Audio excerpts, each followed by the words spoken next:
que yenn saay xam nga pauvreté maanaam doomu aadama bu nekkee ci ay jafe-jafe loolu ñun ñëpp xam nañ ko te defe naa yéen xam ngeen ko day wut passe-temps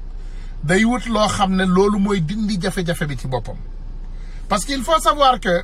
c'est très facile à se tey dafa yomb pour nga ni ma ko bëgg a waxee nga célébrer ci dëkk bu mel ni Sénégal mais c'est un pays pauvre y a rien à faire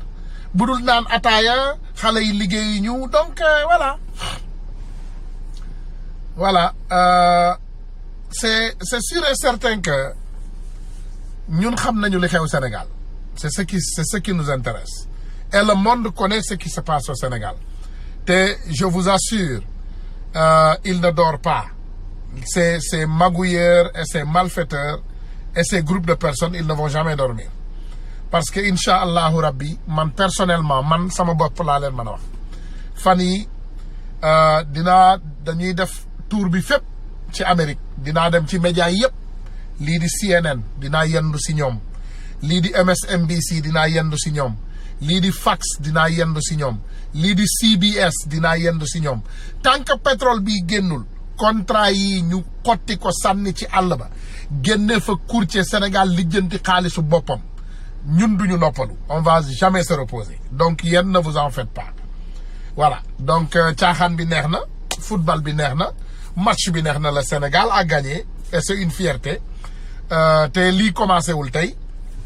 ndax wax dëgg yàlla Sénégal ndam lañ ko xamee Sénégal kenn xamewuñu ñàkk fayda parce que Lat Dior ñëw na fi temps il ne s'est pas laissé faire ñoom Albouri Ndiaye ñëw nañ fi seen temps ils ne se sont pas laissé faire ñoom Aline Sitoé Diatta yi ñuy wax barki Dembo Ndiaye sax ils ne se sont pas laissé faire suñu yeneen maam yu baax yi ñoom Sëñ Touba ñoom maam Alaaji Malick ak yeneen kilifa yu baax yi jaar fii ils ne se sont pas laissé faire te incha allahu rabbi croyez-moi si je vous le dis on ne va pas se laisser faire ñun duñu ay sénégalais yuy toog pour ñu bàyyi ñu ñuy noot wala ñu ñuy nax wala ñu ñuy dugal ci ay camlangal wala ñu ñuy wax ay waxu dof ñu tëdd nelaw loolu du mës a am balaa nag ñuy sori comme ni ma leen koy defaree toujours je suis quelqu'un boo xam ne plagiarisme intéressé wu ma mooy plagiarisme mooy maanaam nga jël ay kaddu jàmbur wax ko mel ni yow yaa ko créé mooy tey nit bind histoire wala nit bind benn quote nga jël ko nga wax code boobu mais waxuloo ki ko wax loolu maanaam tey boo leen seetaanee Amérique amoon na fi ay temps bi jabaru Donald Trump di joxe di wax ci sur scène dafa répété exactement kaddu yi Michelle Obama waxoon sam xam naa elle s'est rendu compte mais dafa waroon côté borom donc li may wax ni tey aussi dama bëgg a ñëwaat rek ci yi nga xam ne moom la ñu nekk di def ci toile bi fan yi yëpp ñuy xeex bi dafa am ay kaddu yu important yoo xam ne dama ko dégg suñu benn frère di ko wax ma bëgg koo partager ak yéen voilà ngeen déglu ko ah c'est important c'est très important lu am solo la vraiment parce que c'est très très important. xam naa ne yaa ngi ci tontu ak doo ci tontu mais man li ma bëgg a xam rek moo di ne Frank Timis yaa ngi wax sànq ne il faut ñu expliquer nan lañ wër-wërloo ba mbir mi dellusi ci moom moo di ñaatu de Samba Boy boobu. leneen li ma bëgg a laaj mooy le frère du président muy Aliou Sall lan moo ko dugal ci mbir mi lan moo ci rôle am ak lan moo ko tax ngeen yaakaar ne c'est parce que c'est le frère du président moo tax Macky Sall signé wala boog. j'ai un problème de connexion dama am problème connexion ak lii ngeen jéggal ma tuuti. par frère am falawul. waaw foofu laay jëm dama ne. du ma tontu sama grand. man li may wax dafa leer naññ damay dem droit au but. droit au but bi xam nga mooy lan. naka la ñu def ba Frank Timis di gérer Petro-Tim Limited ànd ak Aliou Sall. di nga wax léegi ba jël 60% jox ko BP jox ko Cosmos jël 30% jox ko BP.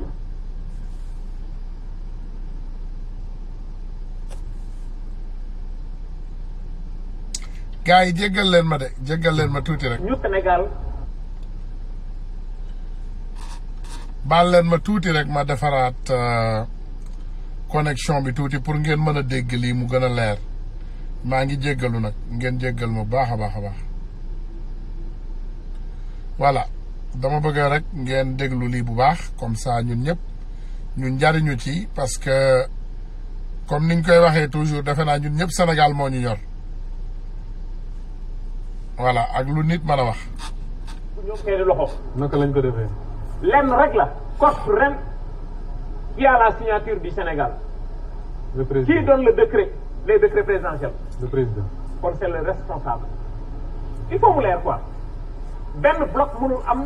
moo di wax na ko léegi benn bloc mënul am ñaari décret présidentiel.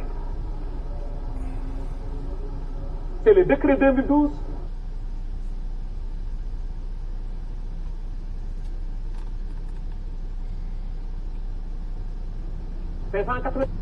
et le décret 2012 597 xam nga c'est la goutte qui a fait déborder la vase. gis nga grand Moussa.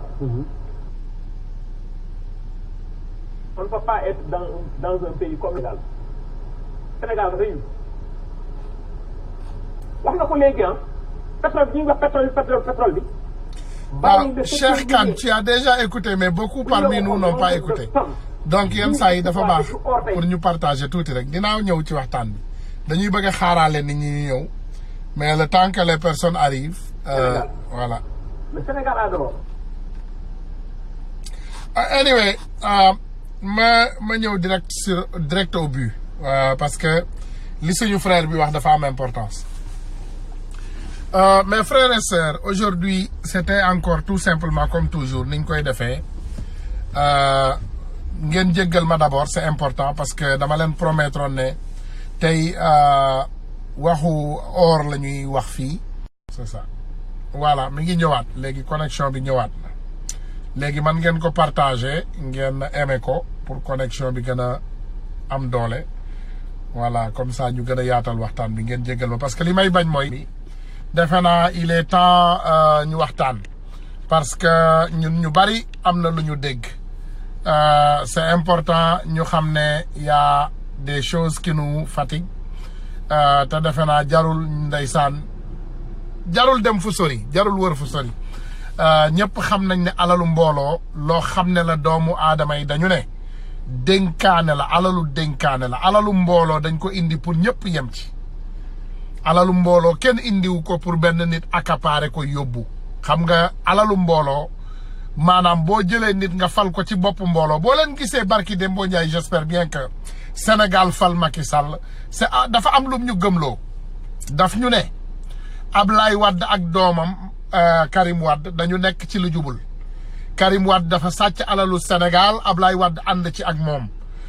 Macky Sall nee na bu ñëwee dafay ñëw maanaam jël gouvernement bi leeral ko teg ko ci yoon jaarale lépp ci yoon vidéo yaa ngi fi dem leen déglu ko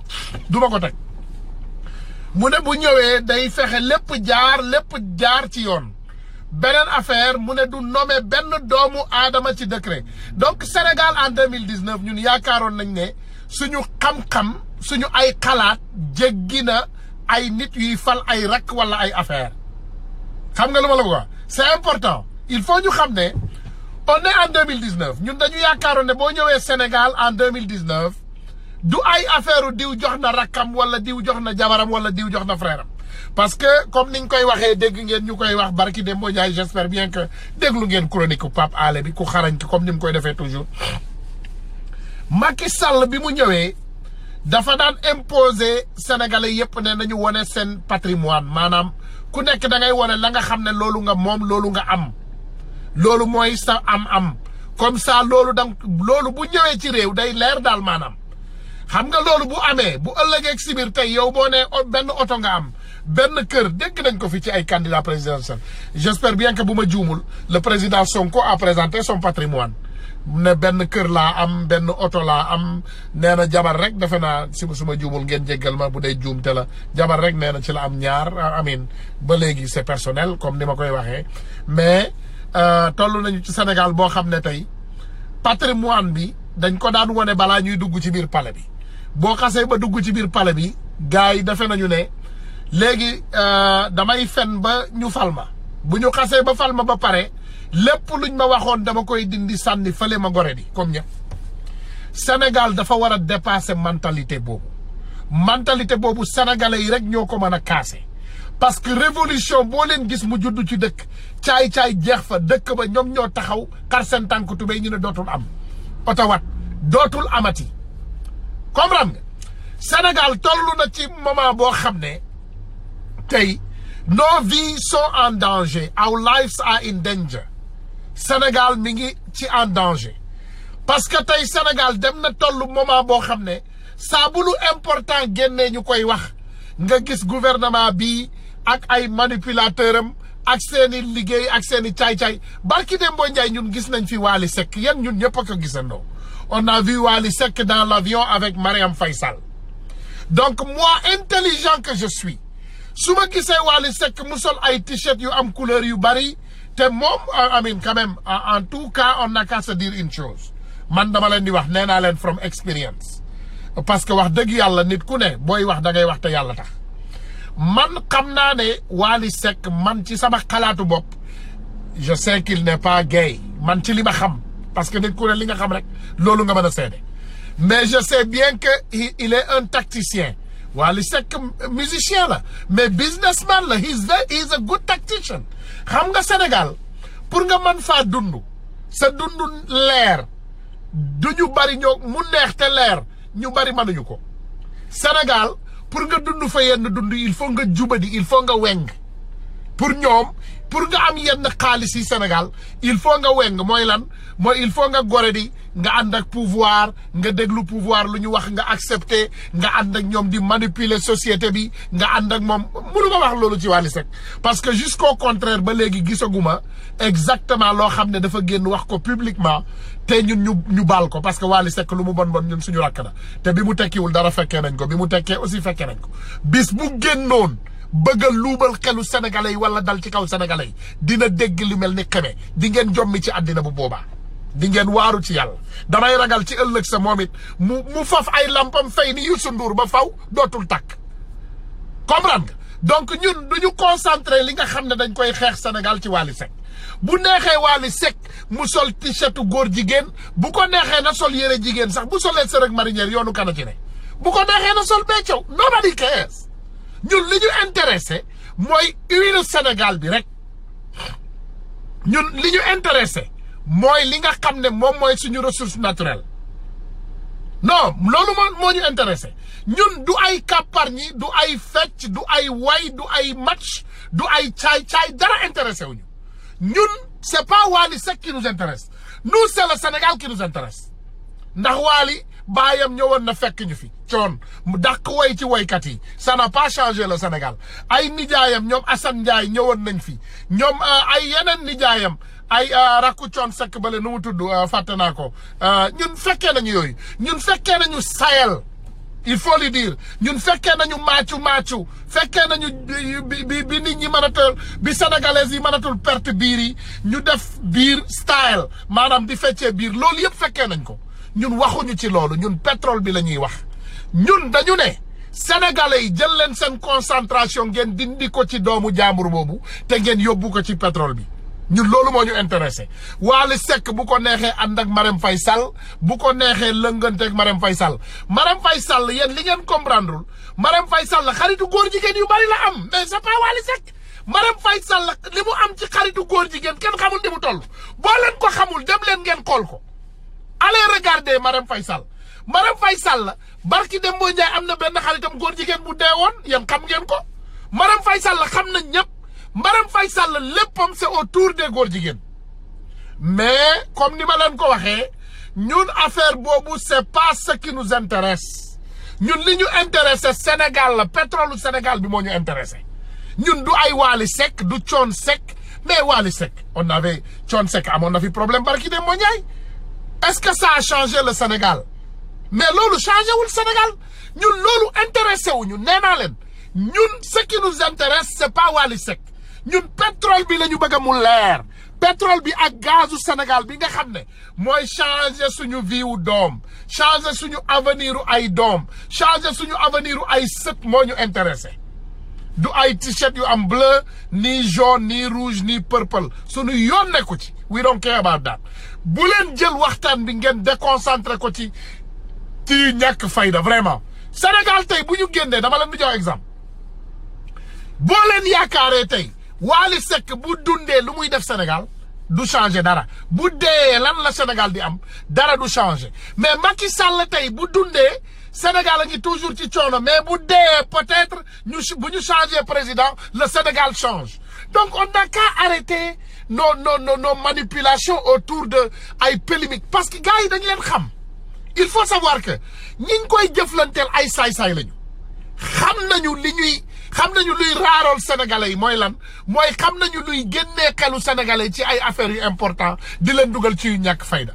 tey Sénégal nekk ci loo xam ne seen avenir pour 200 années ñu bëgg a jël loolu di ko waxtaane ci waxtaanu benn doomu aadama boo xam ne bu dundaatee peut-être 40 ans lay dund bu woyaatee Wally bu continuer way ak lu mu mën a way gis nañ fi Youssou Ndour ak ñeneen gis nañ fi baayam lu mu mën a way peut-être beneen 10 ans lay woyaat ci kanam wala 20 donc vraiment on n'a qu'à arrêter ces diversions on n'a qu'à arrêter les diversions on n'a qu'à arrêter nañu arrêter diversion yi nañu concentré ci li nga xam ne moom mooy intérêt Sénégal di intérêt sénégalais yi di futuru Sénégal important ce qui est important ce n'est pas Wally Seck ce qui est important ce n'est pas le problème de Wally Seck et son père ce qui est important c'est le problème des Sénégalais te tey Sénégal toll na ci situation boo xam ne ça n'a rien à voir ak moi chaque jour ma fàttali nii ay nit yenn saa yi da ngay wax ak benn doomu aadama mu ne la mais yow jubuloo wala diw jubul wala diw ma leen ngay waxal dafa ameel kële xaalis qu'est-ce que ça a à voir avec le futur du Sénégal tey Sénégal mais Youssou Ndour il ne paye pas d'impôt El Hadj Ndiaye du fay impôt mais comme ni ma leen ko waxee ak yeneen tey on a pris coon dugal nañ ko ci kaso yëngal nañ ko raaral nañ ko tiital nañ ko tey indiwaat nañ ko mu xaritoo ak Macky Sall mais il faut ngeen xam ne le problème qui se pose au Sénégal c'est pas nous c'est pas ces grandes personnes déedéet ñun population bu ñàkk bi la ñuy waxal ña nga xam ne tey Sénégal taux bac bi lan la tey da ngeen toog Sénégal dégg ngeen ñu ne leen bac ngeen jéggal ma bac examen bac bi mi ngi soog a passé Sénégal ñaata gone ñoo am bac Sénégal est-ce que xam ngeen li lëkkaloo ci loolu est-ce que xam ngeen lan moo tax tey Sénégal taux bac bi di peut-être 25 14 15 20% xam ngeen lu tax parce que tout simplement amuñu université yi ñu dugal gone yooyu léegi lan la ñuy def yàq nañu jàngu xale yu bari ñu ngi jël jàngu xale yu bari di ko delloo ginnaaw di yàq njàngu xale doomu sénégalais yi pour lan pour intérêt personnel u Macky Sall ak gouvernement am pour suturaal seen bopp tey Sénégal ñaata nit ñoo mën a toog Sénégal tey ñu ne ndekki naa añ naa reer naa ñaata nit ñoo mën a toog ñu wax loolu bariwul ci Sénégal yana pas xoolal lii Penda Mbaye nee na 15% de réussite ci bac écoutez de mooy téeméeri nit yu passé bac Sénégal fukki nit ak juróom ñoo jàll bu dee 10 000 bu dee maanaam fukki junni 1500 personnes ñoo am bu dee fukki junni nit ñoo passé bac junni ak juróomi téeméeri nit ñoo am mooy maanaam fukk yu ne benn ak genn wàll fukk yu ne benn ak genn wàll ñoo ci am téeméer yu ne fukk ak juróom loolu musul am ci histoire du Sénégal yooyu amul sens xam ngeen taux de bac réussite Amérique ñaata la dem leen ngeen xoolaat ko c'est presque plus de 80%. It's more than 80%. tey nga ñëw dëkk bu mel ni Sénégal boo waxee ñu ne bul tekkale Sénégal ak Amérique mais attends Sénégal moo mag Amérique dem leen ngeen xool histoire le Sénégal est plus âgé que les États-Unis kon léegi bu ma sax laal Amérique loolu jeex na léegi nañu ne Corée du Sud nañu ne South Korea Corée du Sud il y a seulement 50 ans de cela moom ak Sénégal ñoo tolloo dem leen Dubaï bi ngeen di dégg Dubaï tey sénégalais boo wax buy tiitaru sax ne la maa ngi dem Dubaï dem leen Dubaï Dubaï il y a 50 ans de cela nit ñaa ngi war chameau yi ci désert bi di dox donc ce qui veut dire que bu sénégalais yi jógee góorgóorlu man Ousmane Tounkara sax dinaa fekkee Sénégal bu prospère j'ai 46 ans bu Sénégal góorgóorloo tey waxuma la sama doom mais waxuma la sama sët man sax bu ma yàlla mayee ay fan dinaa fekkee Sénégal bu prospère parce que en réalité neex na pour ñu toog ñu dégg suñu leader yi ñu ne pétrole génnagul ci suufu Sénégal nit ñi di reyante xam nga loolu yomb na donc pétrole génnagul ci suufu Sénégal lu tax ngeen signé ay contrat di ci am xaalis lu tax yéen ngeen am 6 000 milliards 6 000 milliards bi ñuy wax nii mais 6 000 milliards bi léegi pétrole génnagul Sénégal donc pourquoi on parle des 6 000 milliards bu fekkee pétrole génnagul Sénégal bu fekkee pétrole amagul Sénégal ci li ngeen di wax donc lan moo tax tey Marème Faye Sall muy dox ak ay saagu 5 000 euros ak ay saagu 10 000 euros pourquoi wala attends Fondation Servir le Sénégal c'est pour son père c'est pour le père de Marième Faye Sall maanaam li ngeen comprendrewul mooy boo créer fondation danga ne adduna bi je crée quelque chose qui ne me bénéficie pas it's called non-profit organization c'est une organisation que tu ne bénéficies pas là-dessus il faut ngeen comprendre non-profit mooy damay ubbi société mais je ne vais pas m'en profiter moi non-profit je n'ai pas de bénéfice là-dedans Fondation Servir Sénégal tey Marème Faye Sall Macky Sall la ci dajale ak doom yaram yu mel ni moom ak sàcc yi mel ni ñoom ak turiyaa yu mel ni moom rek la ci dajale ku woote tey tëndandiir mu jël xaalis bi jox la ci ku woote soirée dansante mu jël xaalis bi jox la ci ku woote ay affaire u doomaraam bu ñu mën a woote mu jël affaire bi jox leen ci ngeen jéggal sama kàddu yi baal leen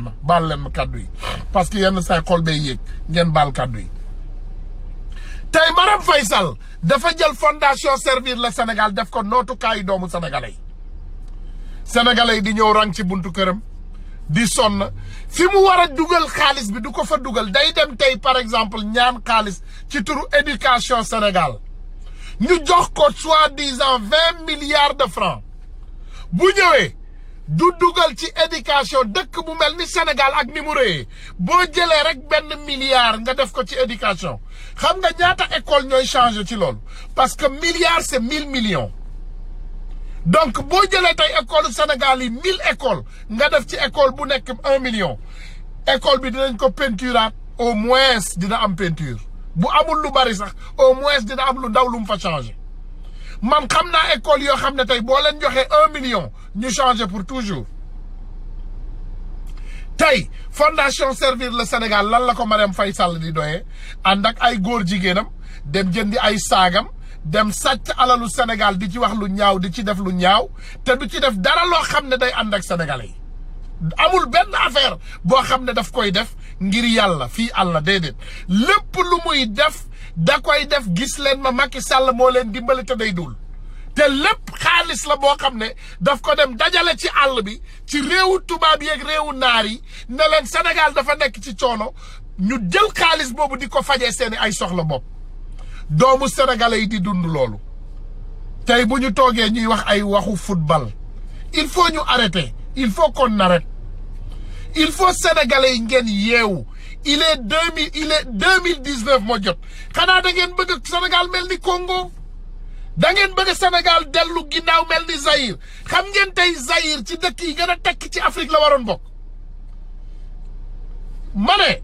billahi wallahi tallahi lazim mes frères sénégalais bëgg naa la sama bopp moo ma la gënal de moi je suis aux États-Unis d'Amérique je vis bien gis nga tey boo leen toogee caaxaan ba Macky Sall jëlaat mbir mii nelawalaat sénégalais yi ba mbiru pétrole bi wax ji jeex billahi wallahi tallahi lazim di ngeen xam ne lépp dëgg la il n'en est pas question ñu noppi, il n'en est pas question ñu tranquille, il n'en est pas question ñu bàyyi. Ce vendredi on appelle tout le monde encore vendredi bii du ñëw comme chaque ajjuma niñ ko daan defee ñu ngi woo doomu sénégalais yépp ginnaaw boo leen jullee juma ngeen génn en masse ngeen protester. ñun fii incha allahu rabbi samedi wax naa leen ko keroog à la Maison Blanche ici dinañ fa nekk 1600 Pennsylvania Avenue ñu ngi ciy woo doomu sénégalais yépp pour ngeen génn pour ñu xeex parce que lii pour vous dire une chose lii rek moo mën a changer Sénégal ba faw ku doon lekk cere bu am suuf ci biiram billaay wallaay tallaay boo xeexee bi bu matee di nga lekk lu leer naññ, di nga lekk lu set, di nga am lekk bu set boo xam ne di nga ko mën a dugal sa biir. même boo amul liggéey impôt Sénégal am na alal boo xam doomam yoo xam ne amuñu liggéey. loolu mooy dëgg. maa ngi leen di jéggalu nag comme ni ma leen ko waxee mais c'est important ce vendredi comme toujours niñ ko daan defee bu football bi jeexee ñu ñëw waxtaan ak doomu sénégalais yi. football bi jeex na jël leen football bi ngeen teg ko de côté. football du fay ay facture, football du la jox nga lekk, football du la jox nga naan. football xam ngeen lu mu tudd passe-temps. c'est passe-temps la passe-temps maanaam benn affaire la boo xam ne da nga koy jël pour passer temps. yomb na nag passer temps Sénégal parce que en réalité 15 millions de personnes dans 15 millions de Sénégalais seulement 15% ñoo am liggéey wala 10. donc sama sëriñ passer temps dafa yomb Sénégal. Sénégal on a besoin du Sénégal pour passer temps. non Sénégalais yi gëm nañu seen bopp. Sénégalais yi gëm nañu seen bopp. c'est que dañu xamul ne ma sœur lii marathon la. this is a marathon. il faut bu leen doom bi raarul. am na loo xam ne ñu ngi koy jéem a dugal ci seen bopp yi saa boo leen demee marche boo leen ñëwee psychologiquement ñu naan leen waaw bariwu leen ak waaw gisuloo nit ñi bariwuñoo ak bu leen topp bu leen déglu. lii marathon la is not a sprint maanaam marathon tey groupe nit ñooy commencé ndoo daw ñëpp ndànk la ñuy def mais 26 kilomètres la ñuy daw 26 miles donc ce qui veut dire que balaa ñuy yegg ci finish bi ci la ñuy vitesse. donc yéen bu leen toppatoo na sénégalais yi génn rek. ma ne yonent yàlla sallallahu alayhi wa sallam bi muy commencé islam moom rek la woon ak jabaram ak peut-être benn xarit. tey l'islam y a 2 milliards de musulmans à travers le monde même plus. donc jël leen affaire yooyu ngeen sànni ko de côté yooyu ñuy jël jéem a dugal ci suñu bopp yëpp bu leen ko calculer yooyu ñuy jël jéem a dugal ci seen bopp yëpp bu leen ko toppatoo. Sénégal daf ñu soxla le Sénégal a besoin de nous. tey Sénégal on fait parmi les 25 pays les plus pauvres du monde mais en réalité on fait aussi partie les 25 pays les plus endettés au monde. te pourtant ci ressources naturelles on fait parmi les pays les plus riches du monde. seulement benn affaire la mooy sénégalais yi sacrifice bi mooy lan ngeen bàyyi caaxaan bi xam nga man mënu ma ne kenn bul dem fecci soirée wala bul dem déglu musique déedéet I can't say that parce que loolu tamit ci paaru tradition la. Amérique ñoo leen dàq noos Sénégal mënu leen noos xam nga noos dafa neexul sax boo amuli koppar noosu pauvre neexul mais noosu baadoolo neexul de ana noosu baadoolo. noosu baadoolo mooy lan nga jënd ñaari madd jënd kaasu ataaya jënd suukar ñëw teg sa buntu kër ataaya xam nga luy noos mooy au moins nga jël benn 10 millions de francs CFA nga dem ci restaurant yu la neex yépp nga jënd yére yu la neex nga def lu la neex ci benn journée nga ñëw toog loolu mooy noos. mais ay noosu jënd naa genn wàllu kaasu ataaya noos jënd naa genn wàllu michu mburu woo naa sama fukki xarit bu ñu paree ñu lee loolu du noos. loolu mënta changer réew. il faut ngeen xam ne lii changer Sénégal comme ni ma leen ko waxee dinaa leen ko waxaat téeméeri yoon lii changer Sénégal ci ñun lay jóge. les générations qui sont venues avant nous ils ont fait leur part les générations qui sont venues avant ces générations ñoom tamit def nañu seen wàll ñun ñoo soxla def suñu wàll. c'est ça ñun ñoo soxla def suñu wàll c'est ça la réalité ñun ñoo te soxla def suñu wàll xam nga boo leen xoolee tey xool leen Cheikh Bara Ndiaye mi ngi ni ci biir live bi nee na les Sénégalais n'ont pas besoin des doomaram comme toi Cheikh Bara Ndiaye mën naa la ne en tant que doomu sénégalais dinaa am nga take the high road comme ni ñuy wax dinaa jël tali bu kawe bi parce que bu dul loolu gis nga man ak ñi nekk ci biir live bi tey bu ñu dalee sa kaw ragal naa ne sa papa dina dem xoolaat boppam xool réalité est-ce que du def DNA xool ndax moo la jur parce que yow bu fekkoon sa baay moo la jur doo peut-être doo xam doomeeram xam nga nit ku sa baay jurul toujours da ngay ñëw ci ay affaire di wax ay waxu doomeeram ak yooyu yow yaa doomeeraamu àdduna bi yëpp yow la donc s'il te plaît vraiment génnal live bi nga dem lijjanti beneen affaire ñun li ñu ñor ci live yi mooy ñu ñëw ñu wax waxu Sénégal yenn saay buñ fi gisee ay golo yu mel ni yow ça me fait mal au cœur parce que tout simplement lan gouvernement Sénégal génn na may nañ leen benn 500 benn 1000 vous n'êtes pas assez conscient pour savoir que ñu ngi caaxaane seeni futur donc vraiment il faut nga génn fii nga dem lijjanti leneen wala ñu wax la loo xam ne defe naa di nga dee doo ko fàtte voilà donc mes frères et sœurs li important ñu ñëwaat ci biir waxtaan bi ngeen jéggal ma yenn saa yi il faut ñu tontu Cheikh Kane ngeen baal ma yenn saa il faut ñu tontu parce que il faut ñu xam ne que doomeeraam yu réew yi il faut ñu won leen ne que ñun ñoo leen gën a réew ñun dañoo réew ba fàtte réewande ba léegi réalité ñëw ñu ne ñu jublu pour dimbali suñu réew du ñëpp ñoo war a réew xam nga moom bu xamoon boppam dina xam au moins foo xam ne war na faa dugg ak fu mu warta dugg voilà donc li important mooy ma ñëwaat rek waxaat leen comme ni ma leen ko doon waxee Sénégal dafa toll ci situation boo xam ne mes frères et sœurs am nañu opportunité comme ni ma leen koy waxee toujours yàlla daf ñu bëgg parce que yàlla suñu bëgguloon duñu woon def jëf yu bon yi nga xam ne moom la Macky Sall di def ni kon yàlla duñu woon yoon bi yàlla bu la bëggee ci la lay wax ne sa kër li fa nekk dafa bon yàlla bu la bëggee daf lay won ci la lay won li nekk ci sa biir kër donc y a des réalités qui se posent chez nous que doomu sénégalais yi dañu leen war a xam te réalité yooyu doomu sénégalais yi dañu leen war a jël njariñoo leen ñu war a xam ne mooy lan mooy tey dañu war a génnee nit ku mel ni Macky Sall xam nga man je vous dis que moi je ne suis pas BBC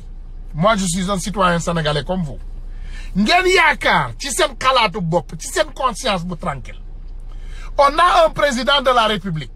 ku ñëw mu ne dama bëgg a jaaral lépp loo xam ne Sénégal daf ko bëgg a def dama ko bëgg a jaaral mu leer naññ ngeen déglu mais kooku kan la jox contrat courtier xam ngeen luy courtier mais nous tous on est au Sénégal on sait ce que veut dire un courtier xam na luy courtier boo bëggee jënd kër nit ñooñu nga xam ne ñoom ñooy dox sa diggante ak transitaires yi c'est les courtiers mais courtier fu mu bokk rek lan lay def mooy luubal donc ñun naka la ñuy toogee un pays souverain dëkk boo xam ne dafa am indépendance dëkk boo xam ne dafa am liberté am ay doomu aadama yu jàng am xam-xam dëkk yooyu lan la ñu def ñu jël benn tubaab boo xam ne adduna bi yëpp nee nañu truand la Frank Timis nëbbu Frank Timis lakkatuwul Frank Timis lakkatuwul il ne se cache pas Frank Timis tout le monde entier le connaît waa Burkina xam nañ ko waa Côte d'Ivoire xam nañ ko waa Ghana xam nañ ko waa Congo dëkk boo dem ci Afrique xam nañu kuy Frank Timis c'est le courtier entre l'Afrique malhonnête et les sociétés malhonnêtes kooku mooy Frank Timis donc Frank Timis ñëw créer ay caaxaan mooy xam nga yabel passé wul déjà nga ñëw ci biir réew amuloo sax société bu légal écoutez-moi loolu doomu sénégalais yi xanaa doo leen ne ce Tounkara là il est assez fou qu'il ne comprenne pas ça nga ñëw ci dëkk nga ne dama soxla contrat mais société bu légal sax awuma ko déglul de dafa déglul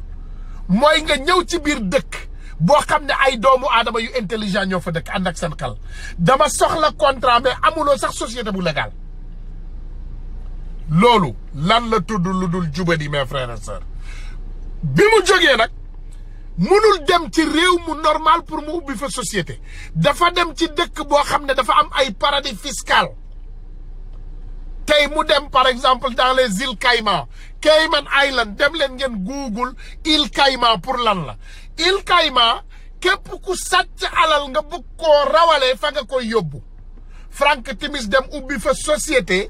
ànd ko ak Aly Ngouille Ndiaye ànd ko ak Aliou Sall kooku ñëw tey Sénégal sénégalais yi war a toog di déglu kooku c'est pas intelligent c'est pas intelligent c'est pas intelligent c'est pas intelligent c'est ça la réalité ce qui est réel doomu sénégalais yi ngeen xam ko il est grand temps ñu jële fa lii nga xam ne moom mooy Macky Sall ak ñi mu àndal ñu jële fa tu connais bien Tounkara tu es un vouré sama gars yi maa ngi leen di jéggal voilà donc nañu continuer suñu waxtaan sans ñu am loo xam ne daf ñuy déstabiliser il est grand temps mes frères et sœurs sénégalais ñu jóg ñu xam dara ñu dem xeex ak Macky Sall maa ngi wax lii doomu sénégalais yi mënu leen ko comprendre Macky Sall mënta yóbbu Sénégal kanam Macky Sall ñëwul pour defar Sénégal Macky Sall dafa ñëw pour yàq Sénégal Macky Sall bu ñëwoon pour defar Sénégal Macky Sall xam na nu Sénégal mën a jaayee oru boppam xam na nu Sénégal mën a jaayee pétrole boppam xam na nu Sénégal mën a jaayee zircon boppam xam na nu Sénégal mën a génnee boppam ci ndóol Macky Sall xam na loolu ba pare il faut ngeen xam ne que Macky Sall ce n'est pas un quelqu'un qui n'est pas assez connu au Sénégal Macky Sall dafa am xam-xamu pétrole Macky Sall kenn mënu koo nax personne ne peut tromper Macky Sall dans le monde entier amul benn doomu sénégalais boo xam ne yow yaa ëpp Macky Sall xam-xam Macky Sall moomu toog ci palais bi lépp lu muy def moom moo ko tey Macky Sall lu xew Sénégal xam na ko Macky Sall ku yeewu Sénégal xam na ko ku fa fanaan xam na ko tout ce qu'il fait il le connaît il est bien calculé ce mec he's very calculated mais benn affaire laa leen bëgg a wax il faut savoir que Macky Sall est en chemin sur une dictature boo xam ne kenn mënatu koo contourner ci àdduna bi benn gis ngeen ne Gambie président bi fa tegu tey Macky Sall moo ko fa teg Macky Sall xam ngeen ne Barrow Macky Sall moo ko fa teg Barrow il avait promis aux Gambiens 3 ans Barrow il a refusé de quitter la Gambie président Guinée bi ngeen di gis élection Guinée yi nga xam ne dañ koo luubal Alpha Condé dafa sàcc élection Guinée yi c'est même bandi Macky Sall li tax Alpha Condé continuer faa nekk tey ci kaw la moom ci la bokk Mauritanie bii ñu nekkal ay voisins banditisme bii di xew Mauritanie tey ñi tax mu xew fa muy gën a avancer Macky Sall ci la bokk il faut ngeen xam ne on est en train de s'amuser avec le feu il a peur yàlla dimbali nañu tapet la comme yàlla dimbali nañu xam nañu ay point faible am xam nañu ne tapet la nañu dal ci kaw Macky Sall ñu génne ko réew mi keroog maa ngi dégg suñu benn sœur muy suggérer dara xam nga man li ma leen di wax Sénégal nee naa leen man du ma nit koo xam ne damay juger doomu aadama dama lay déglu keroog dama déglu suñu benn sœur muy suggérer dara mu ne Sénégal dañu war a jël benn 2 semaines boo xam ne les patriotes sénégalais dañu war a tëj lépp ñu bara dem ñu bañ a dem liggéey ñu boycotté liggéey bi day tax économie bi am problème Macky Sall day daw day dellu ginnaaw parce que loolu day indi yàq ci liggéey ci dëkk il faut ñu xam ne que en ce moment guddi yi ñu Sénégal nekk guddi yi Sénégal toll na ci moment boo xam ne l'histoire nous reviendra di ngeen ne dof boobu nekkoon Amérique Tunkara daan na wax lii nanguwuñu koo déglu Sénégal dina toll foo xam ne boo amee day sax di nga ko lekk gis nga bu ñu bàyyee Macky Sall mu continuer mandat bii mu yeggali ko les Sénégalais vont arriver à un moment billahi wallahi di nga saw ci pot nga dem seggi ko yaa ngi wax ay saw ak ay puubu Bill Gates waaye bu boobaa yow ci sa bopp di nga ñaan yàlla day nga lekk ko wallahi billahi tallahi lazim maa ngi leen koy wax nag peut-être reewande la ni ma koy waxee peut-être ni ma koy waxee c'est excessif mais tey billahi wallahi man maa demal sama bopp Dakar kenn yóbbantewu mais j'ai vu un pays boo xam ne j'ai vu un pays boo xam ne bi ma yeggee Sénégal tey amul benn doomu aadama amul journée bu jot nga gis ay doomu aadama yu génn lijjantil seen bopp seen añ déedéet toujours ay banditisme la ku nekk ngi xool noo naxee keneen ku nekk ngi xool noo dóoree marto ku nekk ngi créer société ku nekk ngi créer non-profit ku nekk ngi créer tëndandiir ku nekk ngi créer affaire mes frères et sœurs il faut ñu xam ne que tollu nañu foo xam ne ci Sénégal xamu leen ko de tollu nañu foo xam ne ci Sénégal tey doomu sénégalais yi buñ ko xamoon sama diggante ak yàlla billahi wallahi tallahi dinañ jox xar seen tànkutu bi. mais écoutez ñun li ñuy laaj cherul. On te dit que bats-toi da ngay xeex benn jour pour changer sa vie pour toujours xam nga sénégalais yi on ne comprend pas mais il faut tout simplement benn 24 heures bu metti bu tar Macky Sall il sort dehors benn sénégalais rek ma ne leen on vous dit que si 1 million de sénégalais sort dans les rues de Dakar mu metti tar Macky Sall il ne reviendra pas au Sénégal c'est ça la réalité Macky Sall bu sénégalais yépp génnoon benn yoon laa la wax 1 million de sénégalais sort sur les rues du Sénégal français yi dinañ ko def bu fa dellu américains yi dinañ ko def bu fa dellu benn yoon laa la wax benn yoon on n'a pas besoin de le faire 10 fois il faut que sénégalais yi xam ne une seule fois on peut changer notre vie pour toujours c'est ça la réalité les Sénégalais il faut ñu xam ne que lii changer Sénégal wallahi billahi tallahi lazim lii changer Sénégal ci doomu aadama yi la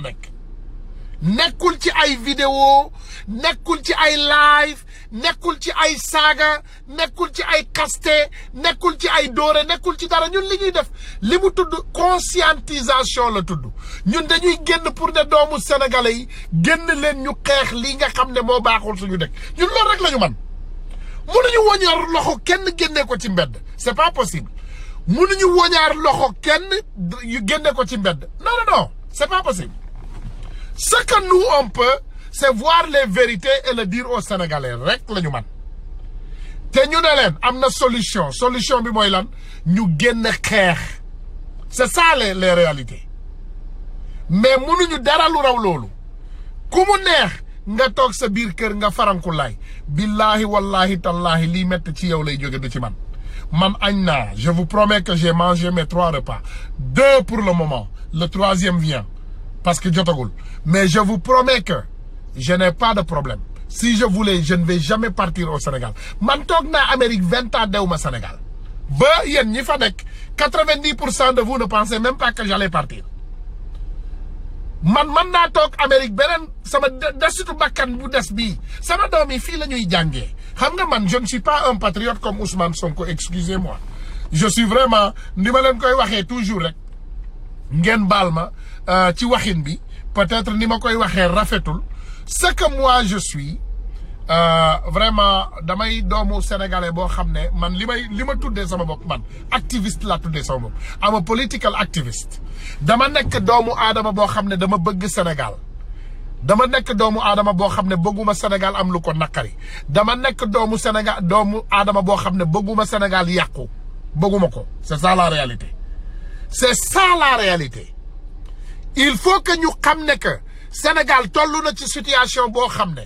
képp kuy doomu sénégalais ak foo mën a nekk ci Sénégal dañ ci am wàll c'est ça la réalité xam nga tey maa ngi jéggalu vous entendez le président Ousmane Sonko bis bu ne mu génn waxaat leen ko patriote mooy kan mooy doomu sénégalais boo xam ne benn kër la am mooy doomu sénégalais boo xam ne Sénégal la dëkk Sénégal lay fajoo Sénégal la yaroo Sénégal lay dundee xam nga un patriote sénégalais laa leen bëgg a wax bokk loolu laa leen di faram-pàcceel mooy doomu Sénégal boo xam ne Sénégal la juddoo fa lay jàngee fa la màggee fa la am léppam fa la ay doomam nekk fa la léppam nekk kooku mu toog ci biir dëkk kooku mën naa wax ci Sénégal aussi benn nationalité muy nationalité sénégalaise nee naa leen li ma am pour soxla ko ci nationalité sénégalaise sax bariwul fan yii bu ci yàlla àndee dinaa ñëw ak yéen ma waxtaan ak yéen benn passeport sénégalais bi ma am ma xotti ko seen kanam ma taal ko ma sànni ko ci poubelle bi parce que amaluma benn njariñ man su ma neexee comme ni ma leen ko waxee awma benn soxla Sénégal te bu may dem Sénégal soxlawuma seen kayit pour dem fa I don't need nothing in Sénégal mais dama fa am problème j'ai un problème parce que j'ai ma famille maanaam tey am naa fa ay cousin am naa fa ay cousine am naa fa ay voisin am naa fa ay voisine donc Sénégal mënul génn ci sama biir xol bi parce que lu mu bon fa laa juddoo c'est ça la réalité doomu Sénégal yi dañu war a xam ne li nekk Sénégal di fa metti li nekk Sénégal di fa naqari doomu Sénégalais yi dañu war a xam ne loolu ci ñoom la nekk ñoom ñoo ko mën a dindi kenn mënu leen ko dindil góom bi metti ci sa biir tànk bi mettit bi ci ne docteur mën na la koo fajal mais yow lay metti du metti docteur bi bu ñu amputé sa tànk docteur bi mooy metti bu ñu sa daggee sa tànk docteur du am lu ko metti le Sénégal va mal nee nañu leen ngeen génn ñu xeex ce vendredi on appelle tous les Sénégalais comme toujours ce vendredi après la prière woo nañu doomu Sénégalais yëpp ñu génnaat en masse du ñu fatigué du ñu sonn du ñu tàyyi de c'est ça nañu génn Sénégal ñu xeexal Sénégal daf ñu soxla le Sénégal a besoin de nous boo leen xoolul li may live yëpp y a un tableau derrière moi si vous voyez bien ce tableau demal ci sa ordinateur tey nga tapé scandale Sénégal fan yii nee naa leen dinaa def tour média Amérique bi yëpp bu soobee yàlla toog leen ngeen may ma ko bu soobee yàlla bu subaa dinaa commencer ginnaaw suba ma continuer samedi ma dem Washington bu ma ñëwaatee ma continuer je vais faire MSNBC je vais faire ABC je vais faire CBS je vais faire CNN et je vais faire Fox incha allahu rabbi dinañu génn kàddu bi dina yaatu scandale bi dina yokkuwaat li ngeen déggoon ci BBC ay caaxaan la may leen ñu fan yi incha allahu ñu yokkalaat Sénégal buzz ba nga xam ne Macky Sall tey guddi yi fu mu mën a duggati ci àdduna bi day sëgg bu soobee yàlla dinañ ko gàcceel ba gàcce jeex tak ñun dinañu def suñu part mais lii xew Sénégal yéen a ko mën a def nous on fera notre part pour le Sénégal ñun dinañu def suñu wàll ñun ñi nekk bitim réew dinañu def li ñu war mais mënuñoo ñoo def li nga xam ne moo nekk ci biir dëkk bi maa ngi jéggalu nag di leen jéggal incha allah di leen jox rendez-vous demain incha allah bu ci yàlla àndee suba comme ni ma leen ko waxee dinañu commencer def tour média américain yi bu ñu paree ci loolu incha allahu rabbi aussi dinañu dem foofu di Washington DC bu soobee yàlla samedi donc suba attendez-vous à nous voir incha allahu au média dinañu dem live te di ngeen gis lépp te bu soobee yàlla incha allahu rabbi bis bu nekk tant que Macky Sall mi ngi toog ci gouvernement sénégalais yi dinañu tàngal arrière bi ba mu tàng jër kooku nee na Penda Mbaye it will be in the afternoon tomorrow probably around 2 or 3 p.m. in the afternoon but we'll keep you posted di ngeen ñu gis bu ñu duggee live rek di ngeen gis signal bi so this way you can have all the information you need voilà donc vraiment ñu ngi leen di remercier encore ñu ngi remercier doomu sénégalais yépp di leen ñaan vraiment ngeen jéggal ñu di leen jéggalu aussi vraiment di ñaan yàlla incha allahu mu may ñu doole mu continuer may Sénégal doole parce que Sénégal daf ñu soxla te duñu we're not gonna let our country down I promise you promettre naa leen bi ma fi ñëwee duma leen let down and I promise you I will never let you down ñun dinañ leen continuer xeexal dinañu def suñu passe yëpp mu ne ton passeport déchirez votre passeport ça laisse indifférent aussi mu ne ton passeport déchiré votre passeport ça laisse waaye mais c'est ça la réalité parce que c'est pour tout simplement pour ma woon leen nekk ñun njëriñ bi ñu am Sénégal tey bariwul nous on cherche rien du Sénégal tout ce qu'on veut c'est que nos Sénégalais nos frères et nos sœurs sénégalais soient en paix loolu rek la ñuy ñaan yàlla donc maa ngi leen di remercier waat di leen jéggalu di leen balu ak di leen baal ak di joxante waat rendez-vous incha allahu rabbi suba bu ci yàlla àndee donc suba ak vendredi yëpp incha allahu di ngeen ñu dégg fii ci Amérique ci média yi bu ñu jógee ci loolu nag bu soobee yàlla ñu ngi Washington bu ñu jógee Washington ñëwaat continuer encore liggéey yi fii ci média américain yi bu soobee yàlla ñoom ñëpp dinañu tëggal sabar dinañu tëggal Macky Sall Bercy duñu wax ci Wally Seck nag parce que duñ ko may buzz waaye incha allahu rabbi Macky Sall moom dina am buzz bu dee buzz rek la Macky Sall dina am buzz bu doy sëkk moom ak Aliou Sall ak Aly Ngouille Ndiaye incha allahu rabbi boobu ngeen yu amoon premier muy BBC boobu it was only the first wave of media boobu premier wave bi la woon léegi wave bu Amérique bi moo des incha allahu rabbi te fii la gaar gi fii la raay gi teere fii incha allahu rabbi la raay gi teere donc na Macky Sall pare xam ne que bu soobee yàlla Sénégal bi yoon ni ko sama gars yi di waxee Baye Fall yaa ngi ñëw te bu soobee yàlla moom bi yoon buñ fa ñëwee duñ la fa bàyyi il faut le savoir on t'a donné ta chance en multiple chances vraiment nga jël ko yooyu yëpp nga jël ko sànni ko ci suñu ay kanam di ñu yàpp di ñu fontoo di ñu caaxaane donc incha allah le Sénégal bu soobee yàlla dina libre comme ni ko doomu sénégalais yi bëggee te bu ci yàlla àndee dinañ fa jëlee Macky Sall ak ñoñoom fan yi moom seen biir bi dina daw bu soobee yàlla ndax incha allahu rabbi comme ni ma leen ko waxee commencé waat nañ jeqi cin li fii ci Amérique te bu soobee yàlla masiba naaru laay bi day yokku rek ndax vraiment Macky Sall sonal na doomu sénégalais yi et il n'est pas quelqu'un qui est honnête et il n'est pas quelqu'un qui mérite de diriger le Sénégal voilà encore je vous remercie et je vous demande pardon bu fekkee jéggi naa kenn ci yéen bu fekkee manqué naa kenn ci yéen respect vraiment ngeen jéggal ma ko te yàlla tax en bon entendeur salut merci